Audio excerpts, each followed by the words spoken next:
Ahead of the new Premier League campaign, it is time to welcome back Peter Walton to the show. Lots to get into with you, Peter, specifically on the subject of VAR and the new rules. Let's start with VAR because it's going to be implemented in the Premier League starting this weekend, but it's going to look a little different, isn't it, to how we might have seen it in other competitions around the globe. But just highlight some of those slight differences for us.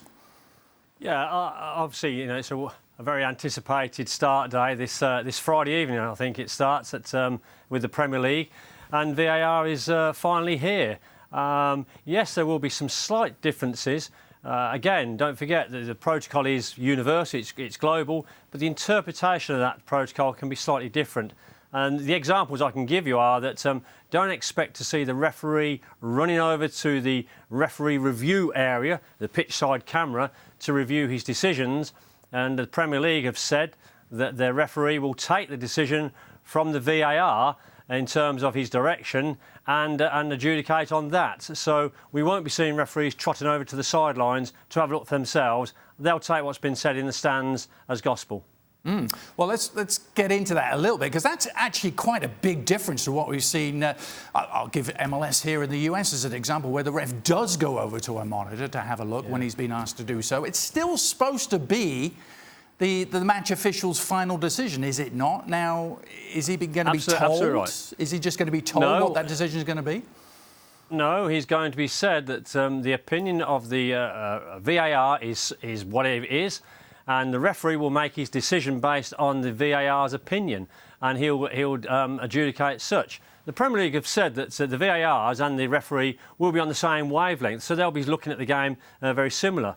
The reason we see the referees going over to the sideline is actually partly to sell the decision to the audience, to say it's their decision. The Premier League have come out and said, look, we know it's the referee's decision, there's no need for him to go over there and sell it, so we won't be seeing him going over to the sideline. Well, Pete, that's a bit of that's a nonsense, because you say the two referees are on the same wavelength. Well, no two referees are ever on the same wavelength, because decisions are subjective and it's down to an interpretation.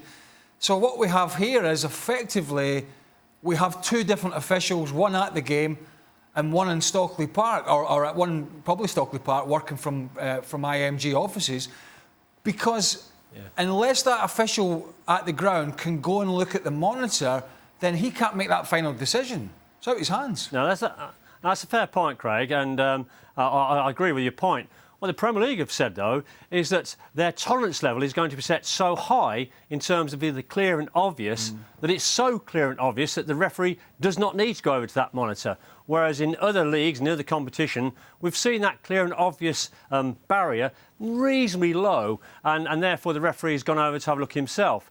Again, the Premier League have just said that they won't interfere with the game. They want, maximal benefits from minimal interference, and that minimal interference means that there will be occasions when we'll look at each other and say, whoa, that was a bit tasty, that's probably a red card, but they won't interfere because they're setting that tariff very, very high. Well, a couple of things, Peter. When you talk about that tolerance level, that in itself it comes down to interpretation of the referee. Yeah. So what the bar is for one guy may not be the same for the next guy. Even if you design it to be the same, it doesn't always come out that way. And so I find that's going to call for inconsistency altogether from the very beginning. The other thing is, as a former referee, and Peter Walton would know this, you feel like the power is being taken away from you. And so who's making these decisions? If you're the guy in the middle and you have seen the call and you feel that you're correct in your call, and yet there is somebody somewhere else that is telling you, no, you got it wrong, at one point, it would be, I think, appropriate for the referee to be able to see it and say, yeah, okay, look, I got it wrong. It was the wrong interpretation, or whatever I saw, it didn't happen. I accept the call and we move on. But at least as a referee, you feel like you're making that decision. I don't think that that's happening now.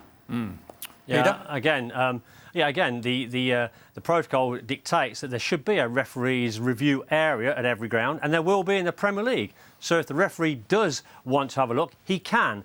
But they're being asked and they're being told by the Premier League not to, and to take the opinion of the VAR, because that opinion should be the same as the matchday referee, because of that high tolerance level. But I agree with you, Ali. No two players are the same and no two referees are the same. However, we'll see how it pans out.